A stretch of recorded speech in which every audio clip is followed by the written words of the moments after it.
பசுவும் ஆடும் நல்ல நண்பர்கள். ஒரு நாள் பசு, ஆடு, ஆட்டோட குட்டி 3 பேருமே மழையில் போகிறாங்க. அந்த நேரம் பார்த்து ஒரு புலி ஆட்டோட குட்டியை அந்த இடத்துலேருந்து தூக்கிட்டு போயிடுது. தூக்கிட்டு போய் ஒரு கூண்டுக்குள்ளே வச்சு அடைச்சி வச்சிருது. ஆடும் பசுவும் புலி கூட எப்படி மோதுறதுன்னு தெரியாமல் தன்னோட நண்பனான யானையை கூப்பிட்டுட்டு போகிறாங்க. யானை புலியோட குகைக்கு போகுது. புலியை எட்டி ஒரே உதை. புலி பறந்துருச்சு. ஆனால் கூண்டை எப்படி திறக்கிறதுன்னு இவங்க 3 பேர்த்துக்கும் தெரியல. அந்த கூண்டில் ஒரு லாக்கர் இருக்குது. அந்த லாக்கரை பார்க்கும் பொழுது அந்த லாக்கருக்கு கீழே ஒரு கேள்வி இருக்குது. அது என்ன கேள்வினா, ஒரு தாமரை குளத்துக்கு குருவி நிறைய பறந்து வருதுங்க. அதுங்க ஜோடி ஜோடியாக இலையில உட்காந்தா ஒரு இலை மீறுது. இதுவே ஒரு குருவியும் தனித்தனியாக உட்காந்தா ஒரு குருவிக்கு இடம் இல்லை.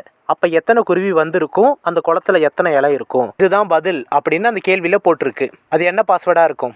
Your time starts now. 4 குருவி 3 இலை. இதுதான் சரியான பதில். அவங்க 4, 3 கரெக்டாக ஆன்சரை போட்டுட்டாங்க. கூண்டும் திறந்துருச்சு.